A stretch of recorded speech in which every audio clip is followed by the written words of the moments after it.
Hi friends, welcome to my channel. ఈరోజు video చాలా ఈజీగా టేస్టీగా చేసుకుని బెల్లం తాలికలండి. ఇప్పుడైతే మనకి తొలి ఏకాదశి పండుగ అయితే వస్తుంది కదా, పండుగ స్పెషల్గా చేసుకోవచ్చు. ఇప్పుడైతే తయారీ విధానం చూద్దాం. వీడియో స్కిప్ చేయకుండా చూడండి. ముందుగా మనం తాలికలు అయితే తయారు చేసుకోవాలి. దానికోసం ప్యాన్ పెట్టి 1 కప్పు వాటర్ వేసాను. ఇక్కడ ఉప్పు, 1 స్పూన్ బెల్లం వేసానండి.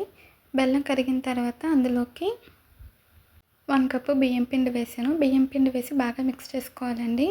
ఇక్కడ చూపించిన విధంగా ఎక్కడ కూడా లంప్స్ లేకుండా బాగా మిక్స్ చేసుకోవాలి. లో ఫ్లేమ్లో పెట్టి 2-3 నిమిషాలు పచ్చివాసన పోయేంత వరకు కూడా కలుపుకోవాలండి. ఇలా 2-3 నిమిషాలు కలిపిన తర్వాత స్టవ్ ఆఫ్ చేసి ఒక ప్లేట్లోకి తీసుకుని పక్కన పెట్టాను. ఇది కొంచెం చల్లారాలండి. చల్లారిన తర్వాత దీన్ని ఒకసారి బాగా స్మాష్ చేసుకుంటూ ప్రెస్ చేస్తూ ఇలాగ సాఫ్ట్గా ముద్దలు అయితే కలుపుకోవాలి. ఇలా కలుపుకున్న తర్వాత చిన్న చిన్న బాల్స్లో అయితే చేసుకోవాలండి. చేసుకున్న తర్వాత కొద్దిగా పొడి బియ్యం పిండి వేసుకుని ఇక్కడ చూపించిన విధంగా రోల్ చేసుకుంటూ తాలికలు అయితే తయారు చేసుకోవాలి. ఎక్కువ ప్రెషర్ ఇవ్వకుండా ఇలాగ సన్నగా పొడుగ్గా తాలికలు అయితే చేసుకోవాలండి. ఇలాగే మనం అన్నీ కూడా తయారు చేసుకోవాలి. తాలికలు విరిగిపోకుండా రావాలంటే మనం తయారు చేసుకున్నప్పుడు మరీ ఎక్కువ లెంతీగా చేయకూడదండి. ఎక్కువ పొడుగ్గా చేస్తే మధ్యలోకి విరిగిపోతాయి అన్నమాట. మీడియం సైజులో మీడియం లావులో చేసుకోవాలి. మరి లావుగా చేసినా సరే లోపల వరకు సరిగ్గా కుక్ అవ్వదండి. మీడియం సైజులో చేసుకోవాలన్నమాట. ఇలా అన్నీ కూడా తయారు చేసుకోవాలండి. ఇలా చేయడం వల్ల మనకి తాలికలు విరిగిపోకుండా ఉంటాయి. మనం బెల్లము, వాటర్ అన్నీ కూడా పిండి ఒకే కప్పుతో తీసుకోవాలండి. అప్పుడే మనకి కొలతలు పర్ఫెక్ట్గా ఉండి స్వీట్ కూడా పర్ఫెక్ట్గా వస్తుంది. ఇది పండగకి చేసుకోవచ్చు.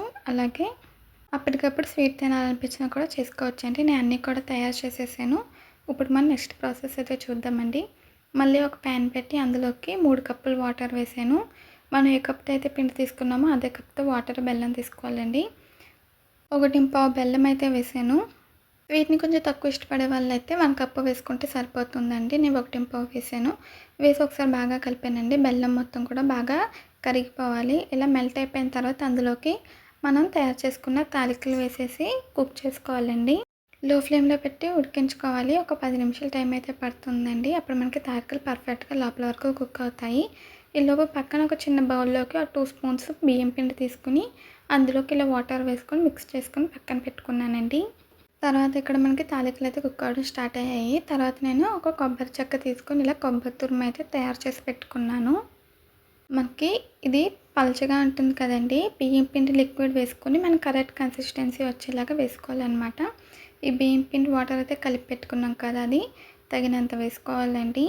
వేసుకొని కలుపుకోవడం వల్ల మనకి ఇది చిక్కబడుతుంది. మన టేస్ట్కి తగ్గట్టుగా, కన్సిస్టెన్సీకి తగ్గట్టుగా ఈ బియ్యం పిండి వాటర్ వేసుకొని ఎక్కువగా కలుపుకుంటే స్లోగా మిక్స్ చేసుకోవాలండి. ఎక్కువగా కలిపితే తాలికలు విరిగిపోతాయి. స్లోగా మిక్స్ చేసి తర్వాత కొబ్బరి తురుము వేసానండి. ఈ బియ్యం పిండి వాటర్, కొబ్బరి తురుము అనేది మనం చివరిలో వేసుకోవాలండి. తాలికలు కుక్ అయిపోయిన తర్వాత వేసాను. కొబ్బరి తురుము వేసి మరొక 2 నిమిషాల పాటు ఉడకనివ్వాలి. ఇలా బాయిల్ అయిన తర్వాత మనం అయితే స్టవ్ ఆఫ్ చేసుకోవాలండి. ఇది చల్లారిపోయిన తర్వాత కూడా కొంచెం చిక్కబడిపోతుందండి. అందుకని చూసుకొని స్టవ్ అయితే ఆఫ్ చేసుకోవాలి. నేను ఈ కన్సిస్టెన్సీతో ఆఫ్ చేసానండి. ఇది ఫ్రిడ్జ్లో పెట్టుకొని కూడా తినచ్చు. చల్లగా కూడా బాగుంటుంది, వేడిగా కూడా సూపర్గా ఉంటుందండి. ఇప్పుడు దీన్ని అయితే నేను ఒక బౌల్లోకి అయితే తీసుకుంటున్నాను. అంతేనండి, చాలా ఈజీగా టేస్టీగా మనకి బెల్లం తాలికలు అయితే రెడీ అయిపోయాయి. ఈ కొలతలతో ట్రై చేయండి, పర్ఫెక్ట్గా వస్తుంది. పైనుంచి కొబ్బరి తురుముతో గార్నిష్ చేసానండి. ఈ వీడియో నచ్చితే ప్లీజ్ లైక్, షేర్, సబ్స్క్రైబ్ చేయండి, కామెంట్ చేయండి. మళ్ళీ కలుద్దాం. Bye friends.